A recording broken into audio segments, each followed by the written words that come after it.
Okay, so I get asked this question a lot, and I get out in 2027. I got sentenced to 14 years for manslaughter. But before you judge me, just know that there's a story behind it. So currently I've been incarcerated for 9 years. And one thing I can tell you for sure, this is not where you want to be. The one thing that was the hardest adjustment was food preferences. Because see, I had been locked up 21 years, so I had only been eating prison food for that long. And so when I came home and people would take me to these different restaurants and they would ask me, what do I want? And it's like, I really don't know what I want because I don't know how anything tastes anymore. Jail sucks. Don't go to jail. Don't be doing stuff you're not supposed to. So now I'm trying to keep it legit.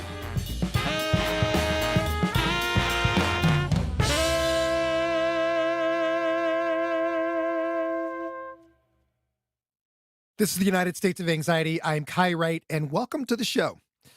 Shaka Senghor is a best-selling author and speaker who's drawn a lot of attention for telling his life story. He's been with Oprah, he's been with Barack Obama, he's been on The Breakfast Club and primetime TV shows, and often the focus is on his story of redemption. Somebody who's spent nearly 20 years in prison for a deadly violent crime, and as somebody who's turned his life around, as the saying goes. We've wanted to talk to him on this show for a while, but I think that framing, that redemption story, it's a much too reductive way to understand the work Shaka Senghor is doing. His work is really about mental and emotional health for all of us, how we find what we need to be well, how we find it in our families, in our communities, how we find it in a society that's just not set up for that, and particularly for Shaka, how we find it as Black men and boys. So, Shaka, first off, thanks so much for coming on. Truly honored. Looking forward to the conversation. It's been a long time coming, so yeah, I'm excited to be here. Shaka started writing while he was incarcerated. He got locked up at 19 years old, so really he came of age while he was inside. And I asked him how, as a young man in there, he discovered his passion for writing and for storytelling. Prison, is definitely one of the most dehumanizing experiences you can imagine, and especially when you go in as a kid. And in the midst of that, terrible environment, I met some of the most incredible mentors in the world. These men were sentenced to basically die in prison. And despite that, the finality of their sentence, they were a beacon of hope and light for many of us. And, initially they tried to mentor me in an old school way, kind of like straighten up, young man, one day you're going to get out of prison. But, I was 19. I couldn't imagine, 20 years down the line. I mean, at 19, you could barely think 2 weeks down the line. Indeed. But they found a way in, and how they found their way in was through literature. And people used to ask me the question of like, what was the most important book you've ever read in your life? And I would always go to the autobiography of Malcolm X because it's one of the most transformative books that I've ever, read. But it's not the most important. The most important is a book called Dope Fiend by Donald Goines. And Donald Goines was this writer who grew up in the streets of Detroit, grew up in the heroin trade, and eventually ended up in prison. And he wrote this series of books, maybe, 13, 14 books, but they were about the underbelly of society. They were about, drug traffickers, prostitutes and police brutality and all these different things that were going on during that era. And the reason I say these men are so brilliant, because they knew that those books were limited. And so once I ran out of those books, I'm like, okay, what else do I read? And they was like, here's this Malcolm X, check this out. And back then I didn't know anything about Malcolm X. And so as a kid in prison, I just began to devour these books. And years later, about maybe like 8 or 9 years into my sentence, I began this journey as a writer. And even that didn't come like across like, oh, I'm gonna sit down and write a book. I actually started journaling because I really wanted to unpack what landed me in prison. And I started with an essential question I came across. In Socrates' Apology, he said, the unexamined life isn't worth living. And when I read that, it just blew my mind because I was like, okay, how do you examine a life? And then I challenged myself to write a book in 30 days. And so I wrote my first book, in solitary confinement, no typewriter, no laptop, none of that stuff. It was the best feeling I had ever experienced up to that point. Like just the pride of completing something. Just making it to the end. yeah, just making it to the end. And then I was like, okay, well, a book isn't a book until somebody read it. And I remember sharing it with a guy in a cell block. And when I sent it to him, we had to use a fish line, which is some string and, a toothpaste tube that we put together to slide up under the door. And I remember when he started pulling it in, I was like, man, this is my only copy, And I'm hoping to give it back because we in solitary at the time. Yeah. There's nothing I can do if he doesn't. And fortunately, he gives me the book back. But it was a couple of days later. He hadn't spoken up until then, and he was like, man, it's one of the best books I've ever read. And from there, I was like, this is what I want to do. I want to write in a way that's accessible to people who come from where I come from, but also can elevate conversations that I think are important from a social standpoint. So I started off writing fiction, and Right My Wrongs didn't come along until years later when I was out of prison. For listeners who aren't familiar with your story, let's just start there a little bit from the first book, Righting My Wrongs, Life, Death, and Redemption in an American Prison, which was released in 2013. And in that book, you share that at age 14, you ran away from home, and eventually an older guy in your neighborhood, he got you into dealing crack into that game. So can we just start with what made you run away? Yeah, when I reflect back to, leaving my household at, around age like late 13, already 14, what I thought would happen didn't happen. I was a smart kid. I had all the potential in the world. I had a dream of being a doctor.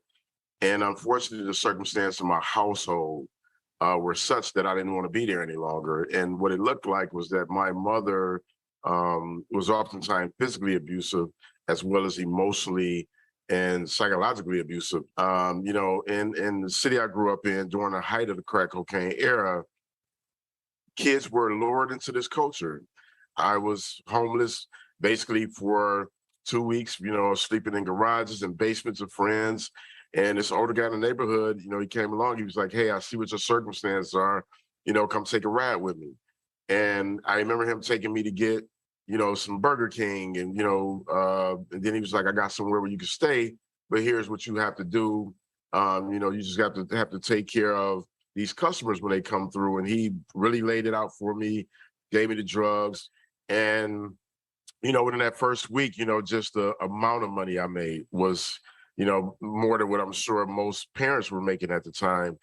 And the first thing I did is I went to a grocery store down the street, and I bought every type of cereal you can imagine, based on all the, commercials I had seen as a kid.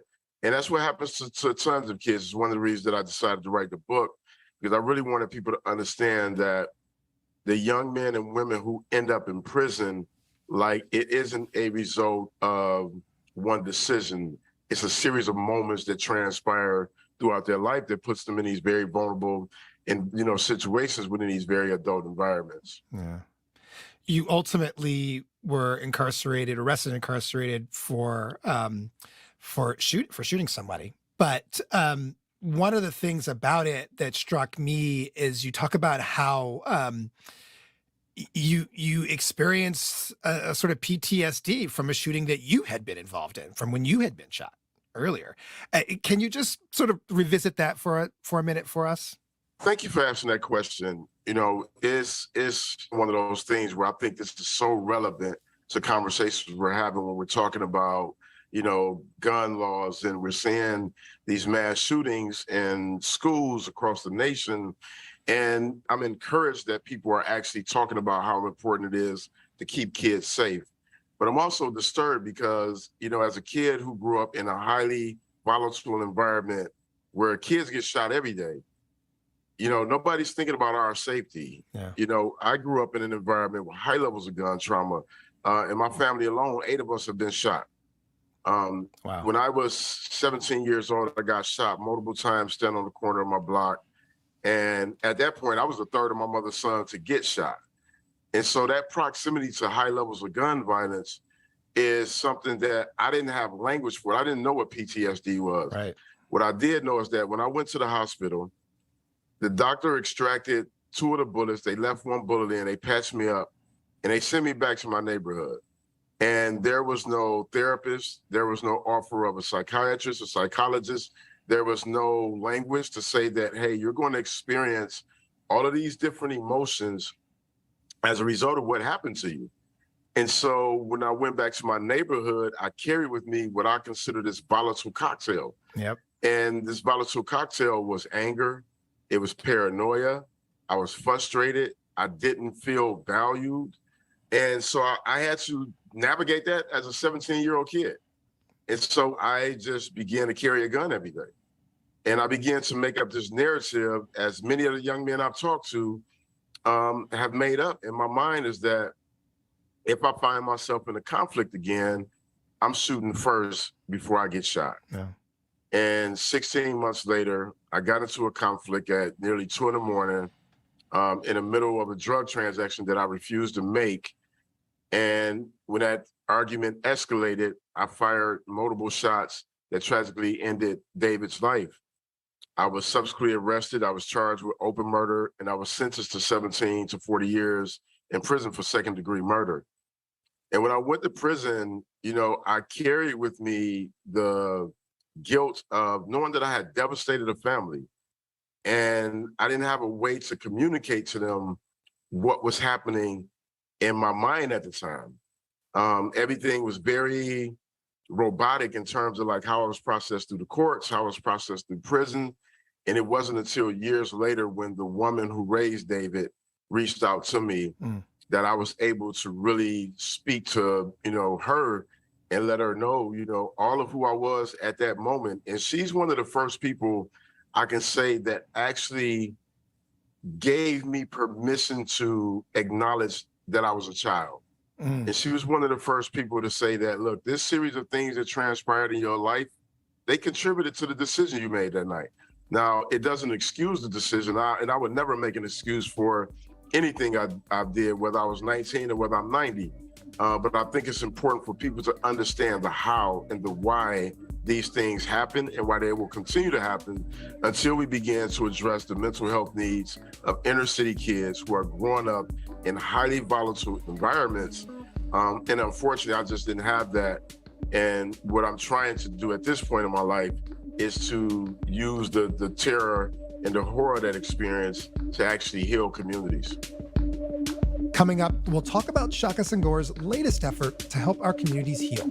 As a dad, we'll crack open his book, Letters to the Sons of Society, a father's invitation to love, honesty, and freedom.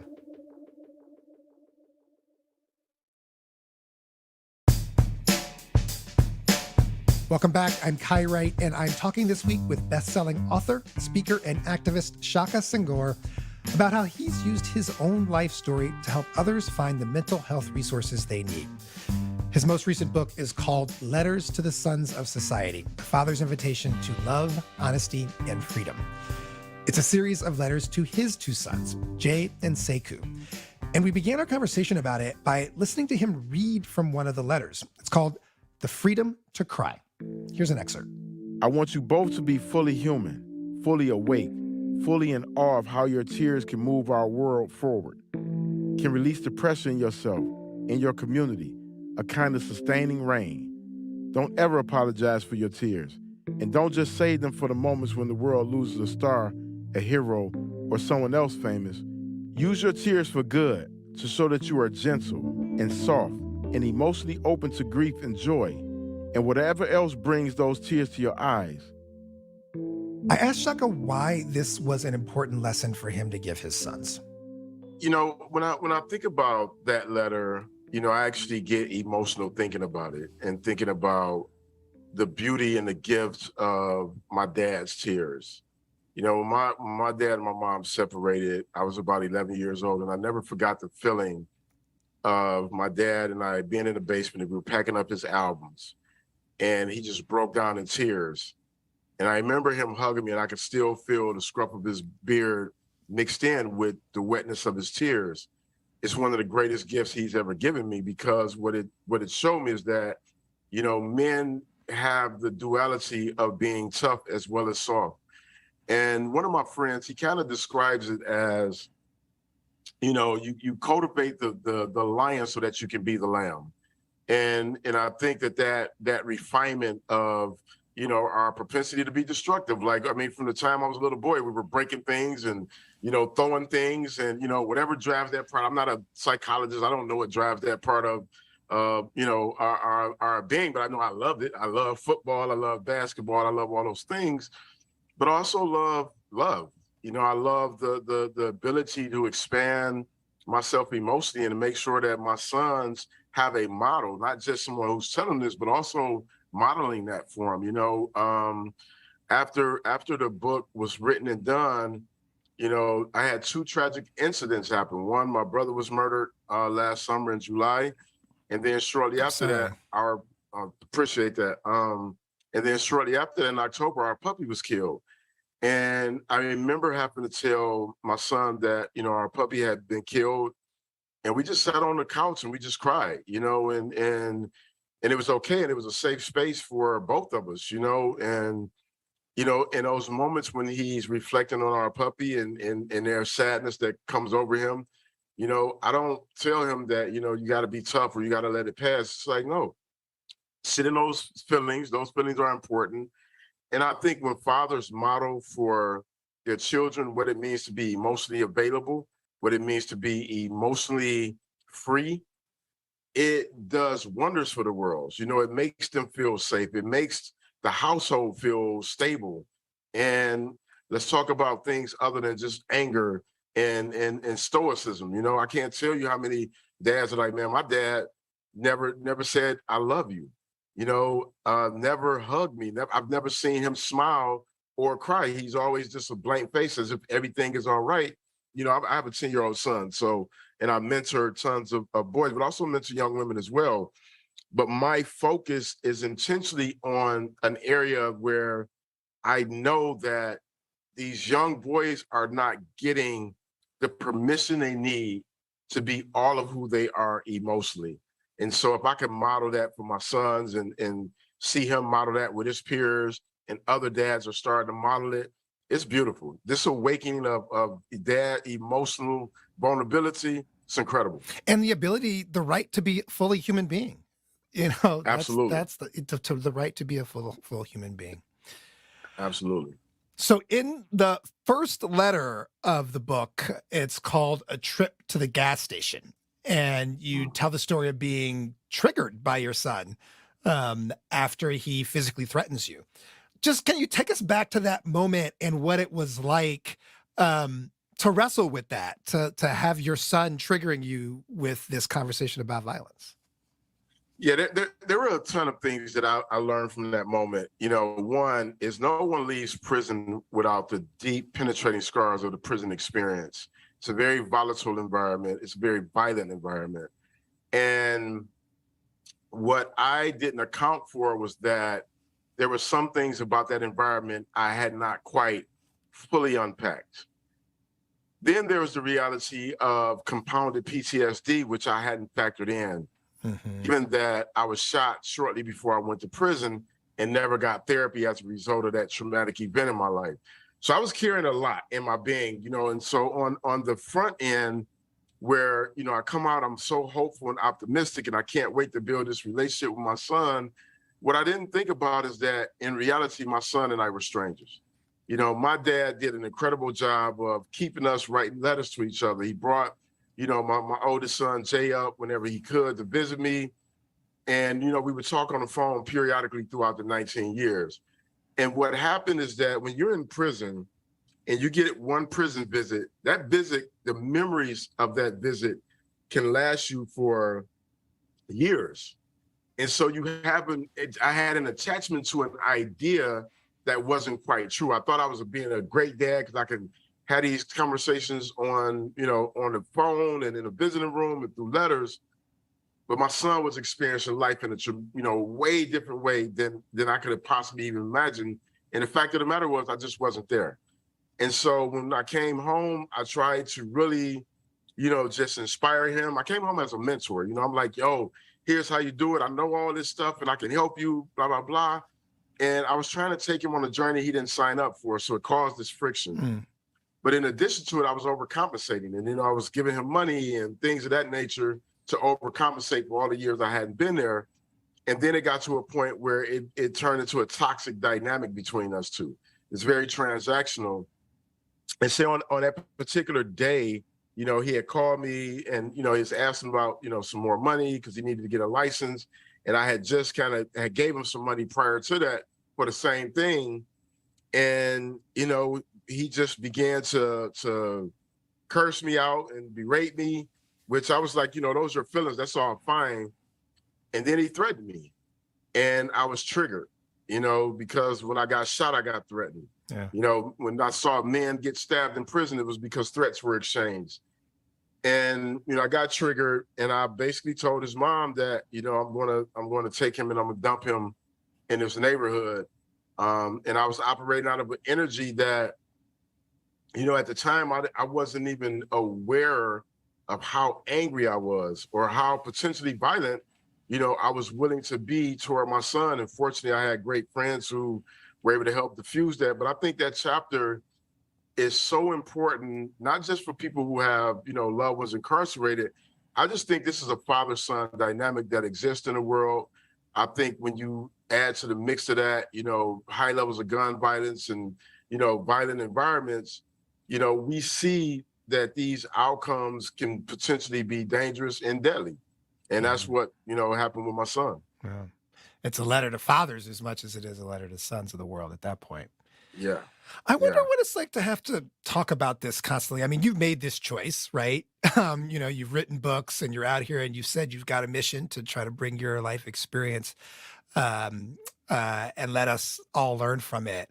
But at the same time, you know, when I think about the amount of really raw sharing that you have to do to tell your story, I just wonder about that, and also about the way sometimes it feels like we as a society, it feels like we're weird. We, the society, and the way we look at you and what we want from you. And I just wonder what you think about that. I think the reality is we live in a very voyeuristic society. I think that is what the intrigue, you know, with these kind of stories is we like to look into the face of fear. And the reality is most people fear going to prison. They can't imagine, you know, the horror of being in that environment. But there's something that brings people like to the edge of it, right? Like if I can get close enough to it. And, you know, and sometimes it's masked up under this, you know, we want to do good and we want to end, you know, prison. But in reality, it's like we're just curious about that world in a way. But for me, I'm balanced by the reality. My friends are in prison. And I know that I have a skill set to speak the truth to these realities. I hate more than anything other people trying to tell our stories. And it's one of the reasons that I feel fortunate and blessed to be able to write and articulate my experiences without them being interpreted through lenses that are oftentimes classist, racist, sexist. And so I think it's important to be the owner of our own narratives. And, you know, my life is much more than this experience. Like, you know, even with the letters, you know, I wasn't focused as much on my incarceration as I was my life and my perspective as a dad, because that's what's important to me at this point in my life is being a dad. Where I came from is not as significant to me as it is to others, but I also do a ton of other things. You know, I'm creative. I write outside of that space. You know, I produce shows, I produce, you know, documentaries. I work in the world of tech. You know, when I'm at, you know, one of the things I love about our company is, you know, the CEO was like, you know, I can't wait to see you blossom as a tech executive, you know? And so when I earned that experience, he was like, you're one of the most brilliant people I know. So from a writing standpoint, you know, I'm more like, you know, did you like the writing? Like, I don't care if you like the story or not. Did you actually like my writing? Like, that's what really matters to me from a writer standpoint. But also does the story resonate in a way that frees you from yourself? Like there's all type of prisons. I can't tell you how many people is like, hey, that book helped me escape the own prison of my mind, you know, the prison of my addiction, the prison of a toxic relationship. So, you know, you can use it both literal and, you know, figuratively, because I think it resonates in so many different ways. On the subject of your writing, let's hear a little bit more of you reading from the audiobook, one of your letters. This is part of the letter called Parenting. There's a trope in our culture of the absent father and the sainted single mother, but the reality for so many of us is actually agony. Do you really think we want to be away from our children? Who would choose such a thing? Relationships end, and the culture is adamant that the mother should take the lead in parenting and spending time with and nurturing. There are very few courts or judges who, all things equal, land upon the father as the most appropriate parent. And so we have learned to take the second role, to acquiesce to the image of us as less than, as inadequate to the task of love. We are not inadequate to it. We yearn for it. But so often we find ourselves out here in the garage of our lives, away from the main rooms, steeling ourselves for either loss or reentry. I tell you this, Sekou, with no bitterness. I just wish fathers could change their narrative a bit and be seen as equal to the love of mothers. You talked about this a little bit already, but can you say more about this idea of fathers as equal to the love of mothers? It's so interesting that, when I think back to the narrative around specifically the absent Black father and how this trope has been created to basically put on a pedestal this idea of a single mother as the sole backbone of the community. And then you go into the community and you see all these dads who are present in different ways. They may not be counted in the census because of governmental restrictions around who can inhabit a household if there's governmental assistance, but it doesn't mean that they're not present. And then I just go to my personal experience. Like, I have a family of incredible dads.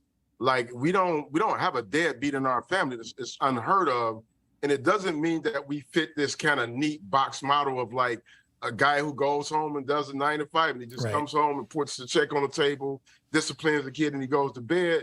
It's complex. My dad, raised a total of 9 children, 3 of them biologically his and 6 stepchildren. And we're all adults now, and all of my siblings adore my dad. And he wasn't a perfect father. He didn't have a perfect thing, but what he brought that was special and sacred is his honesty and his ability to be emotionally vulnerable and available.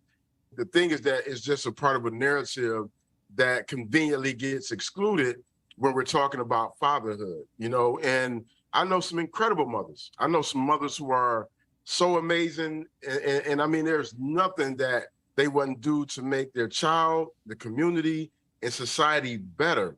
But I also know some mothers that aren't great at the role of motherhood. And that is also true. And it's this thing where we're like tied to this idea of these extremes. It's like the extreme of great motherhood and the extreme of absent fatherhood. And the reality is we exist in a way that we just don't talk about. We can be nurturers. It's like if you want a softer society, you want a more welcoming human society, we have to be included. Like, all of who we are has to be included in our narratives.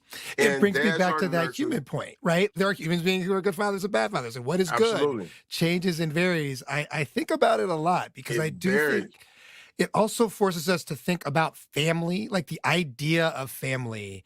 So many Black family structures, and maybe it's other communities too. I know Black family. So many Black family structures challenge the definition of family as it's received. Absolutely.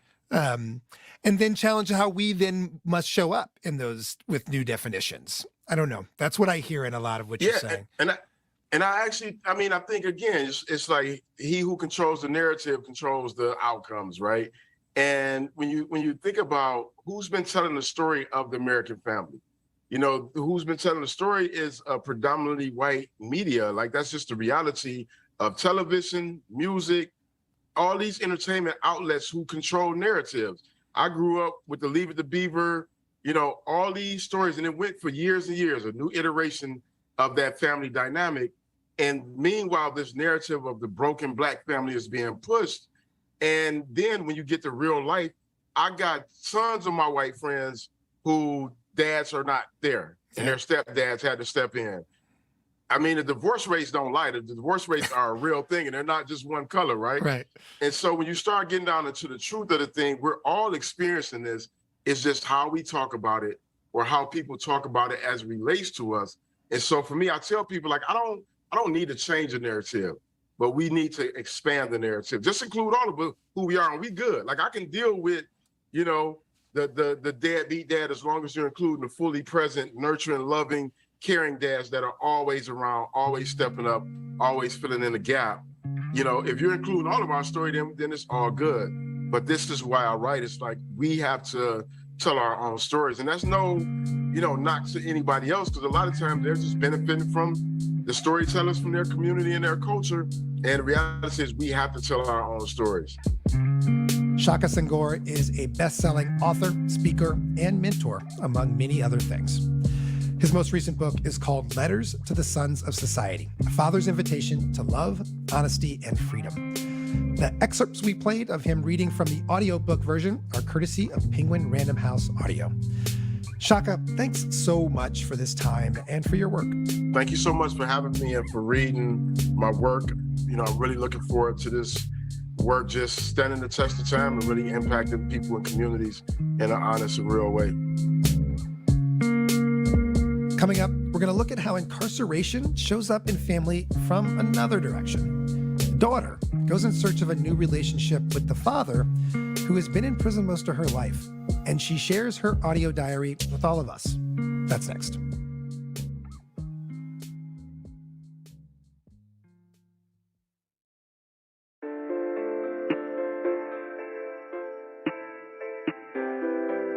This is the United States of Anxiety. I'm Kai Wright. And I want you to meet Falashade Olatunde. She's part of WNYC's Radio Rookies program, which is this incredible award-winning program that gives young people in the city the tools and the training to tell audio stories about their own communities. Falashade spent the last year recording audio diaries about a relationship with her dad. And this is a pretty challenging thing for her to talk about. The relationship, it's been tough because her dad has been incarcerated since she was 2 years old. She's 25 years old now. Falashade was too young to know what happened the night that law enforcement came and took her dad. So she asked her mom what went down that night. I heard a boom at the door. So I jumped up, ran in the room, and told him that somebody is at the door. And as he got to the door, it was about maybe like 10 or 12 of them came in the house. And they ransacked the whole apartment. I mean, they took clothes, everything. Look all in your drawers, everything, and just throw everything on the floor. Do you remember where I was and what I was doing? They took you out the bed and brung you in the living room, and you were just standing there, you know, like crying because you don't know, you're confused. You don't know what's going on. You know, you're a baby, so you don't know what's going on. And it's nothing that I can really do because they had me in handcuffs for no reason. I've never been arrested in my life.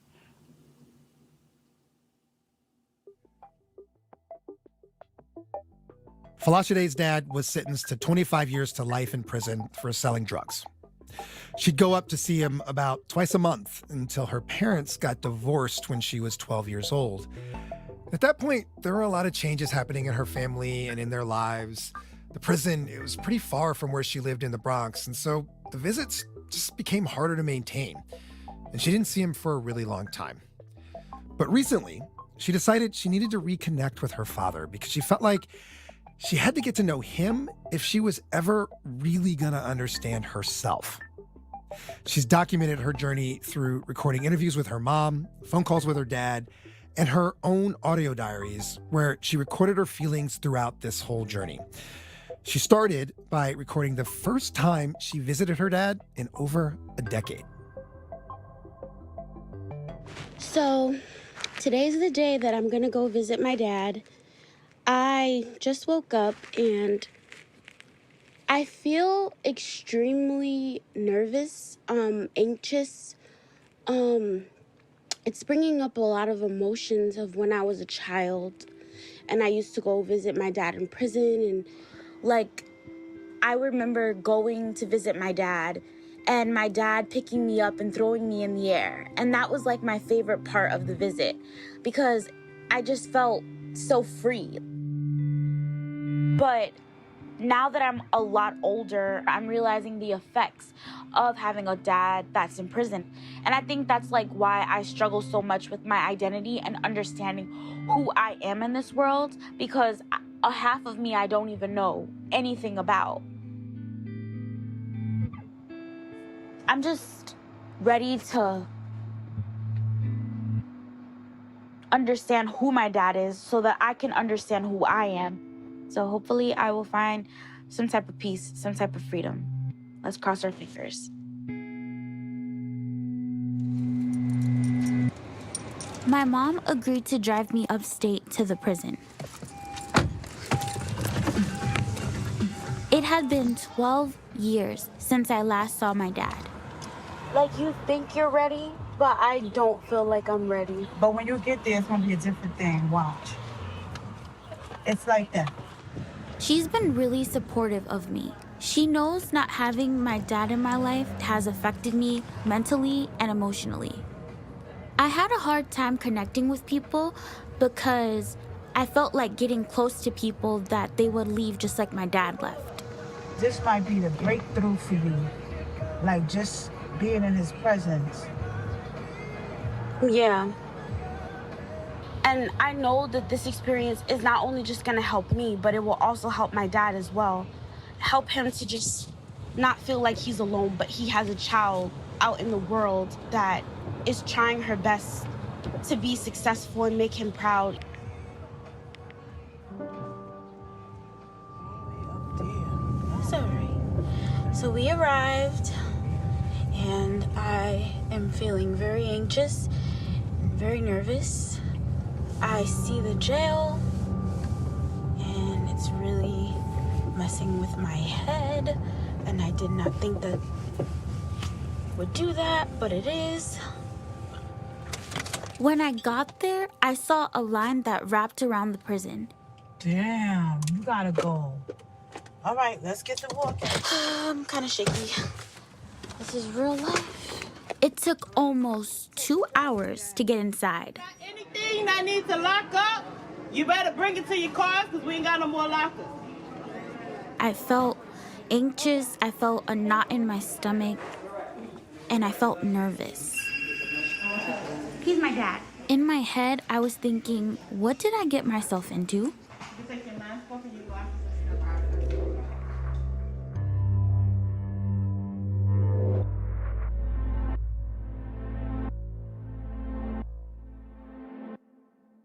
So, I just came out of the visiting with my dad, and I didn't realize how traumatic it would.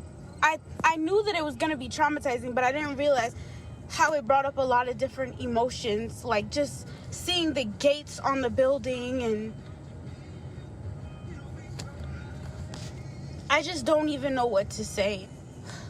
His health is not where it should be. So it just made me realize that I have to visit my dad more. My dad does not deserve this. I told him that you don't deserve this. Like, everybody makes mistakes in life. Everybody. But you shouldn't have to, like, be tortured for your whole life for it. It's not right. That's right.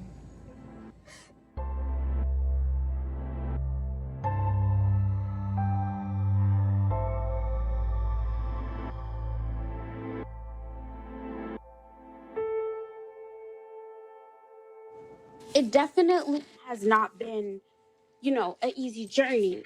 Not having my dad in my life and seeing other people with their dad or talking about their dad and just wanting to know what that feels like. It makes me feel broken. Extremely broken. I think I've been broken ever since I was 2.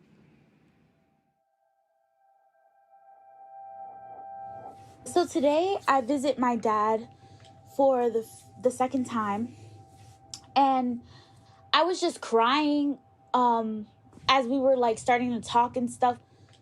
But yeah, talking to my dad, I can see that jail definitely has changed him. And he is definitely not himself. And I can't put my finger on it. I don't know what it is.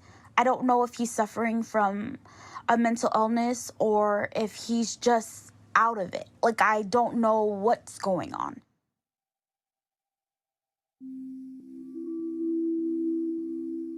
It was really hard to see my dad again, but I wanted to build a relationship with him, and I wanted to get to know him better. How is your job? It's good. Okay, that's good. We started to talk more on the phone. You see the oatmeal? Huh? The oatmeal? Oh, oatmeal. Send you oatmeal?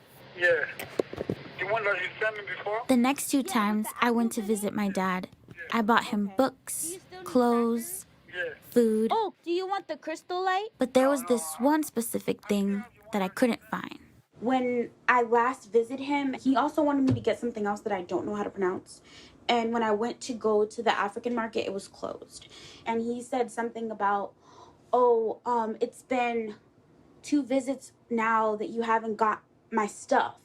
So I just really was taken back by that, because if you would have saw the amount of stuff that I bought him, like, I made sure that it was 25 pounds, and it was a lot of stuff.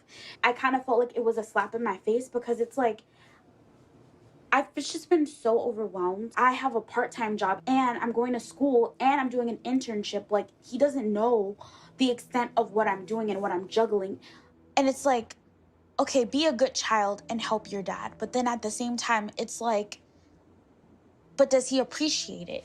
Does he know what I'm going through? Does he know the sacrifices that I'm making?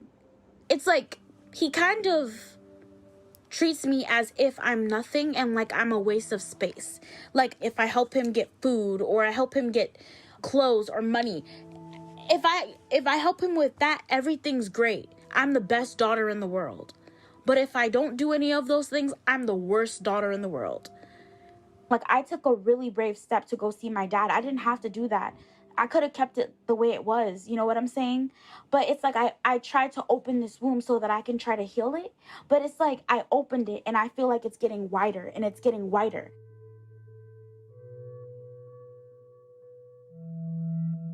Two months after my first visit, I decided to tell my dad how I was feeling. I'm just gonna tell my dad tomorrow how I feel. And I'm gonna tell him the trauma that he caused with the choices that he made. I'm not trying to make him feel bad, but I'm trying to make him understand what I'm feeling and what I'm going through. I'm just gonna hope that he can hear me and understand me. I wanted him to comfort me. He didn't comfort me, and instead, he changed the subject. This time, my mom came in with me, and she was surprised at how much my father had changed. He's not the man that I know. His whole aura, he just didn't look himself. And, I sat there, and I could tell mentally he's not there. Mentally, he's gone. Being in prison for so many years, it mentally put a toll on him. It's like, he's not there. Yeah. So. And that makes me sad. Like, it's just messing me up. Yeah, he's not in his right mind at all, and I know, and I can see it. But I also feel like what's sad is, like, I feel like it's my fault. No, it's not your fault, because how can it be your fault? And at the time when this happened, you was the age of 2.5 years old. So therefore, how can you say that is your fault? What do you have to do with what he decided to do with his life? Like, I feel like it's my fault that he's how he is now, because I wasn't able to help him, even though I was like a teenager trying to juggle high school and trying to help you out. But him being in there and you're not communicating with him within those couple of years, You didn't put him there. So how can you take care of him? I just haven't really been talking to my dad. Because we had like a fallout. And he said some really hurtful things that really stung at me. Like recently, I had a phone call with him and he said, "Oh, it took you 12 years to come and visit me," or whatever. And for him to say that, it really hurt my feelings because he doesn't know what I went through in those 12 years. It just made me feel like I'm doing something wrong. Like in those 12 years, like, oh, I didn't visit him, like I'm to blame. And it just really hurts. It's like during this hard time, I'm reconnecting with my dad, but at the same time, I feel like I'm disconnecting with myself. And I'm not gonna blame it all on like the prison system, but I just think that he's not in his right mind. And it's just all he's doing is bringing chaos and stress into my life. And I don't need that. I don't need that. I just need peace. I want to be free. I want to be happy.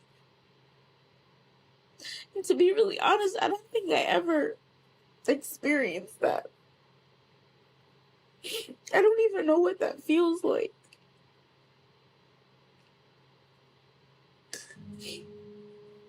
I don't know what happy is.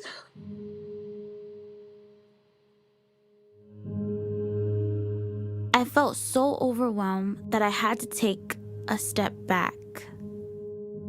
I couldn't talk to my dad anymore. I just wanted to heal. It's like when you're healing, it feels like you're breaking. That's the weird part. It's like you're healing, but you feel like you're breaking. But that's just the that's just my story, I guess. You know what I'm saying? Like, it's not gonna be cherry pops and rainbows. I mean, I would hope so, but it's not bubblicious. It's more like a roller coaster that never ends. But, you know, it's part of the journey of life.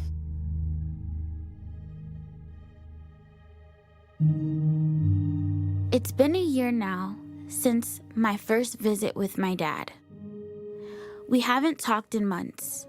It hasn't been easy, but I'm starting to find some sort of peace.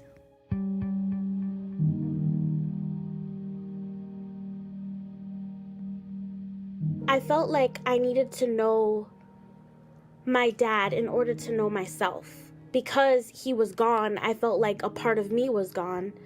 And that is very true, that a little part of me was gone because my dad wasn't there. I love my dad. And even though our relationship is rocky and it's confusing, I love both my parents. And I just want my dad to be able to live life too. And because he didn't get that opportunity either. But I also realized in this journey that you don't necessarily need to know your parents to know yourself. It's important to know where you come from. It's important to know your roots. But also it's important to know that you can define who you are as well. And I realized that I'm not my dad and I'm not my mom. I'm Falashide Olatunde. I am African, I am Black and I am proud, I am Black and I am beautiful, I am strong, I'm proud. And that's what I want the world to know. This is my story.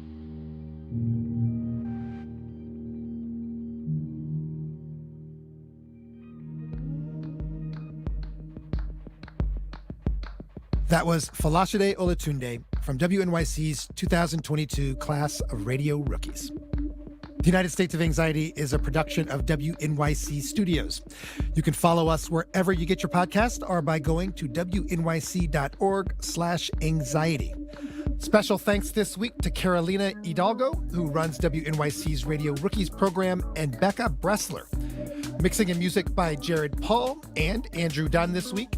Our team also includes Emily Botine, Regina DeHeer, Karen Froman, Rahima Nassa, and Kusha Navadar. And I am Kai Wright. Thanks for spending this time with us tonight. I'll talk to you next week.